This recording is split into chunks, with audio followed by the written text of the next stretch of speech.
పాకిస్తాన్ ఆర్థిక వ్యవస్థకు ఊపిరి పోసే టెక్స్టైల్ రంగం ప్రస్తుతం చారిత్రక సంక్షోభంలో కొట్టుమిట్టాడుతోంది.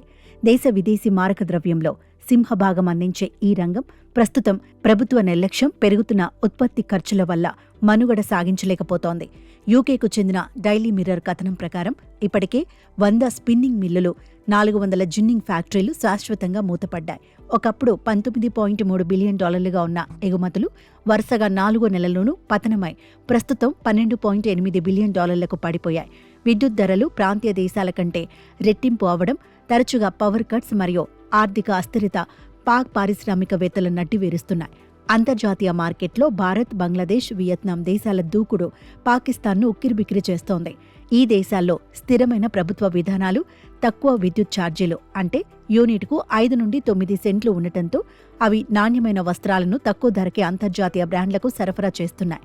దీనికి భిన్నంగా పాకిస్తాన్లో విద్యుత్ ధరలు 12 సెంట్లకు చేరుకోవడంతో పాటు గ్రిడ్ వైఫల్యాలు, రవాణా సమ్మెల వల్ల సరఫరా గొలుసు పూర్తిగా దెబ్బతింది.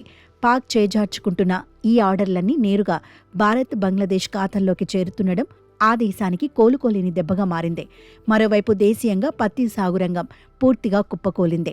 నాసిరకం విత్తనాలు, శాస్త్రీయ పద్ధతులు లేకపోవడంతో 15 మిలియన్ బేళ్ల పత్తి దిగుబడి ఉండాల్సిన చోట కేవలం 5.5 మిలియన్ బేళ్లే వస్తోంది. క్వింటాలు పత్తికి ఆశించిన ధర రాకపోవడం, పెట్టుబడి భారం పెరగడంతో రైతులు పత్తిని వదిలేసి చెరుకు సాగు వైపు మళ్లుతున్నారు.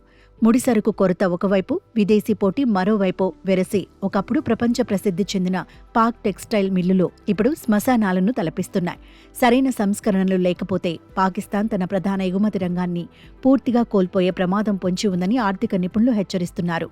పాకిస్తాన్ టెక్స్టైల్ రంగం ఎదుర్కొంటున్న ఈ సంక్షోభం కేవలం పరిశ్రమకే పరిమితం కాకుండా దేశ సామాజిక, ఆర్థిక వ్యవస్థపై తీవ్ర ప్రభావం చూపుతోంది. ఈ ఫ్యాక్టరీలు మూతపడటంతో లక్షలాది మంది కార్మికులు ఉపాధి కోల్పోయి రోడ్డున పడుతున్నారు.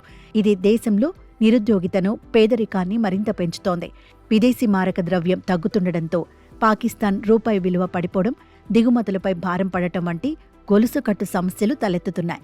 అంతర్జాతీయ బ్రాండ్లు ఒకసారి తమ ఆర్డర్లను భారత్ లేదా బంగ్లాదేశ్ వంటి నమ్మకమైన దేశాలకు మళ్లించిన తర్వాత తిరిగి పాకిస్తాన్కు రావడం దాదాపు అసాధ్యమని విశ్లేషకులు భావిస్తున్నారు.